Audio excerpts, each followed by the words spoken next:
Jude booked a show in Akwa Ibom. I was backstage in Akwa Ibom. I was supposed to travel 5 days before that show. They told me they booked a show. I said, why? I went for that show. I was backstage thinking after the show I would travel. They called me. Alola has a CS. While she was delaying, waiting for me, they noticed that the baby was losing his breath. They had to slice Lola's stomach and take the baby out.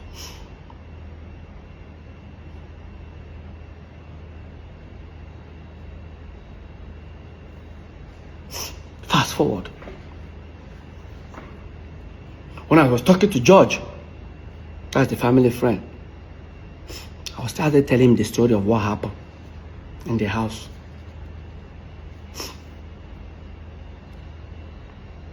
Because after I finished, I told him everything that happened in the house. He felt bad. He said, Peter, your family are here with me.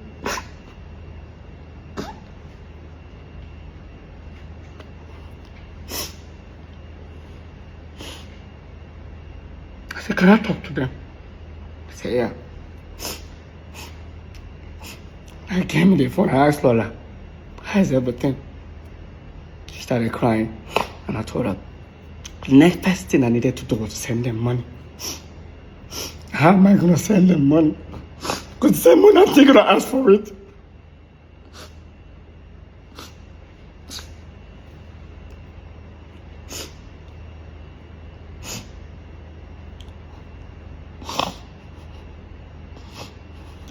Let's fast forward, guys.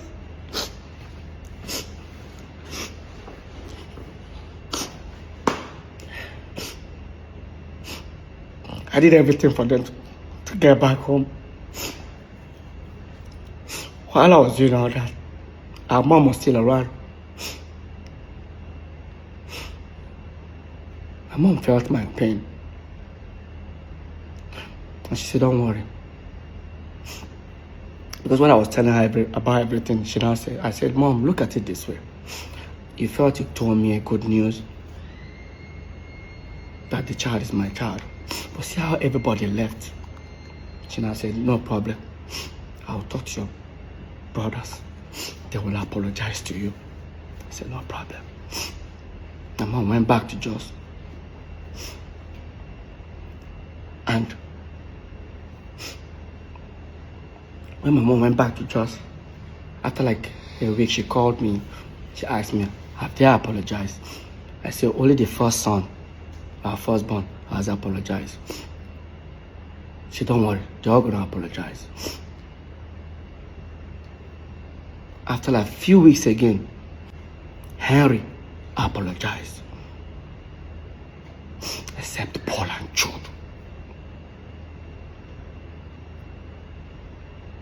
The ones that I live with never did. Waited for 1 month, 2 months, 3 months, 4 months, 5 months till our mom died.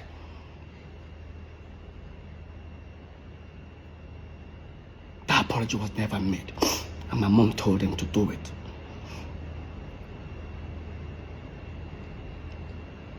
They never did.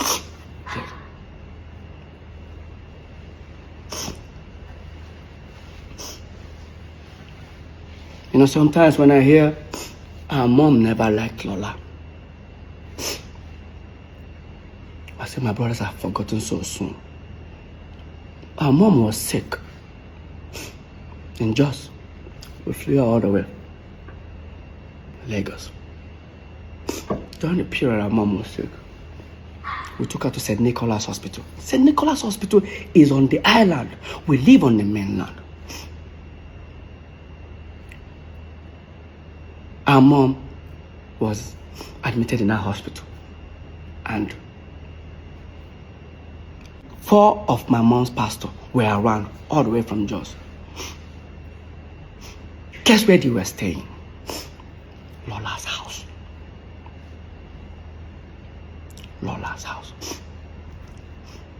Well, I gets up as early as 6 o'clock in the morning, makes food for them, breakfast, everything. By 7 o'clock, Lola takes them to the hospital. Lola stays in the hospital. We live on the mainland. We now leave around 11, comes to St. Nicholas Hospital. When we come, Lola will now leave and go to work. We stay with our mom in the hospital with the pastors. By the time it's almost 6 o'clock, Lola will leave work because Lola's office is not far away from St. Nicholas. She comes back at about 6 o'clock. Stays. As soon as Lola comes, we'll then leave. Lola will stay in that hospital till 12 midnight. Take them back. Take the pastors back to the house. The next morning, the same routine. For over 2 months plus, during her moment in that hospital.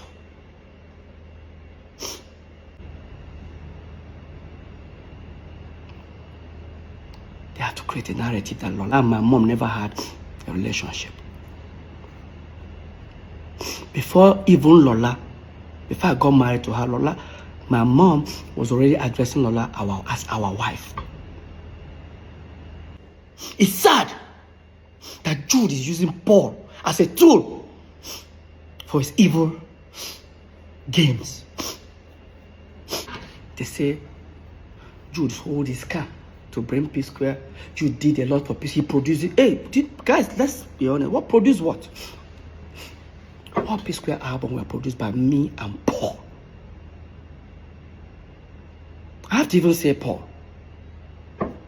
I'll play the keyboard, I'll play the computer, I'll play the Fruity Loops. I use it.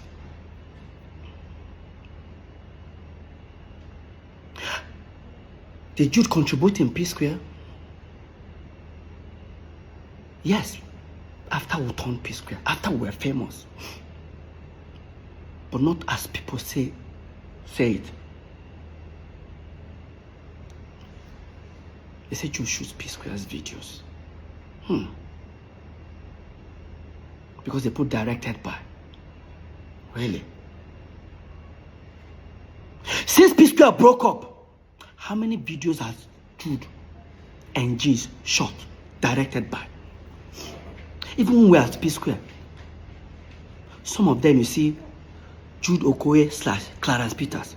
Check all Cynthia Morgan's videos. You will never see Jude alone. I guarantee you guys. Personally, Alingo, Shekini were shot by me. All Jude wanted for I and Paul to do was to project him as the Don Jazzy of psquare. How? Then, during our time, when we were popping, there was Two-Face, there was Face, there was Star Plus. But Star Plus came later. There was more hit. Jude became threatened by more hit. In fact, I think Paul and Jude have this competitive, jealousy attitude that I never liked. Every time the more it are doing this thing, we should. I say, guy, can we just do our thing? Let's do our thing.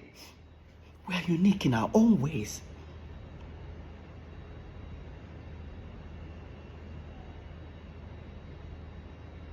Psquare will go for an interview. The artist should be interviewed. When they ask the artist question, Jude is answering. Look at them. Watch. For the very first time, Jude Okoye, who's the manager to psquare and also CEO of Square Records, divulged to Hit TV during a radio interview in Uganda the reason behind the split. Okay, if it's part of our giving back to society, okay, let's help some artists. J Martins came, we helped him. Immediately he became big, we let him. Guys, as you're watching it, pay attention to me.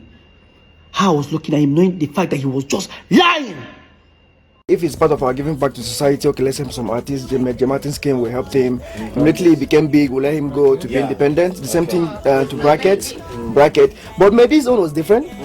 We were like, okay, let's have this group thing. Let's form a group alliance. Let's have Medine on board. So at the end of the day, when we wanted to kind of officially sign him, then that was when the problem came up. He wanted to have what psquare had. which was not possible. Even No, if it I took- was there, it I took- also want what they have. It took it took P Square like 7-8 years to get the of cars, the houses, and everything. And within a year, somebody is looking for The same. something like that. So I was like, okay, you can get it from here. Maybe there's another option outside there. Go get it. You say I and Paul should be trying and be hyping him, so that, oh my God. We look at more hit. Don Jazzy will stay with the band. They will ask Don Jazzy even questions. Don Jazzy will just whisper to the band. The band just answer. Don Jazzy don't want to say anything. Like sometimes I hear, oh, we sign artists, we end up messing them up, or we don't help people around. Now look at it this way. How does that concern me? Jude, you signed Cynthia Morgan. Look how you ended up with Cynthia Morgan. Jude, you were the one that wanted to sign Mehdi. I didn't even know you wanted to sign Mehdi. Look how you ended up with him. Right? Paul, you signed Mono and one other girl. Today, all of them come out, they are saying things about you. I only signed one artist, singer. His contract ended after, I think, 3 years or 4 years. He left peacefully. I gave him his catalog, everything. In fact, I even gave him money. Ask him. Till today, I still post him on my page, on my story. Peacefully, I've not helped anybody. And during the pandemic, Peter Okoye I was sharing ₦1 million every single day. People will testify it. That Peacefully don't help anybody. I saw me this podcast. I was paying. I understand. I don't blame him.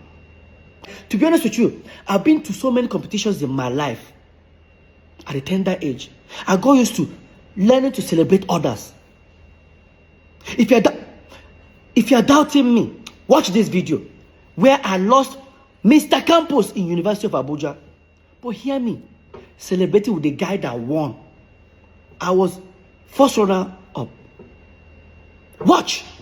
I was among those who contested for Mr. Campos. He won the Mr. Campos. He achieved a lot. Why? It's not really about what you think you are or how your physique is. Look at me, I'm more finer than Tony. Look at my body, you can look at everything, I have more physique than him. But he won the Mr. Campos. I think it was because of what he is. He believed in himself because he knows he's good and he looks nice. Let's forget about how the shape is, the physique. It's not the physique that matters. He is my Mr. Campos and I love him. Tony. Now that's Peter Okoye. No, that's not Mr. P. That's Peter Okoye. I don't like having issues with people. I'm not a jealous type of person. I'm not a jealous type of person. I don't envy people. Did you understand? I don't compete with anybody. I just want to do my thing and enjoy my life and live a free life. They say, you're beefing with your brothers. That thing used to piss me off. I had my wedding. Like my own wedding. My own elder brother, so-called manager, never attended it. Why? Let me even tell you how bad it was. That a night before my wedding, Jude booked a show with Globalcom in Ghana. And they showed me our ticket. Coming back the next day, which happens to be my wedding day, was 2 o'clock flight. I said, no. We have to insist until they got us a private jet. Now, we went there. I went to that performance. Left Lagos. Lola is communicating with me in Ghana. She thought I was in Lagos. What happened? The next day, there was environmental in Ghana. I think we would have left very early. Environmental ended about 11. By 12, we boarded the plane. I landed. 1 hour, 30 minutes after my wedding, I've already started. Landed. I didn't shave. I didn't sleep. Now, while I was at my wedding, I was trending for a wrong reason. I was trending for a wrong reason. Jude posted himself in Mervin's studio with Wizkid, Dr. Seed, Fino, Don Jazzy, and the rest of them. I forget what they captured. I'll put it up. That's it here. Jude posted this picture. Look at the date. I got married a day before our psquare's birthday, 17th. Look at it. Jude posted this. Jude was then trending. I think somebody said something like, you didn't attend your brother's wedding. The next day, I think he responded like, if our mom was alive, this wedding would have held or hold, I don't know. Jude. And despite Jude was with Don Jazzy, Dr. Sid, Whiskey, and Fino and the rest of them, all of them attended that wedding. They still left that studio, attended the wedding. But my own senior brother, manager, refused. I made a shebi for him and everything. Fast forward, few months' time was now Paul's wedding in Port Harcourt. I was there for him. I helped him set up a lot of stuff, connect him with a lot of things in Port Harcourt. I said something on stage that people didn't get. I'll look for that video. I said it. I said, hey, on stage, I said, Paul, you do me bad thing. You know why? Because when I and Paul were young, we both agreed that our first sons will bear our names, as in our tribal name. My son today is Cameron Nonso Okoye. Paul is Paul Nonso Okoye. Of course, when Paul gave birth to Andre, Obumneme was never found. Another betrayal. Fast forward, few months' time was Jude's wedding. Of course, Jude didn't give me a shebi or even gave Lola. That means automatically we were not invited. The next thing, I did what we call do me or do you. I posted a picture in my own house, chilling with friends. 3 days time, Paul came back from the wedding. Paul attacked me. I didn't attend Jude's wedding. The truth, my senior brother should respect that. I said, Paul, that by age, if not by age, Lola senior Jude. If not by age, Lola senior Jude, Paul. I'm sure that thing pissed Paul and Jude off. Jude claimed he never had any problem with Lola. But Jude, you lied. Listen to this interview between Tunde Ednot and Jude Okoye on Instagram Live. Listen. But there are some questions that are so important that I have to ask you. Tunde, ask your question. I'm open now. I'm done. What happened? Should I ask? Go ahead. Okay. They said you have a problem with Peter's wife. That you just have a problem and you did not attend Peter's wedding. You said that, make I ask you. How they listen? So, do you have a, should I don't know, because Tunde. Tunde, Moku leave that matter for another day. Okay, another day. Okay. Yes. But you said ask me any question. That's why I asked you. Now all of a sudden, you started stammering. But your mouth was sharp before. Big brother madness. I'm done.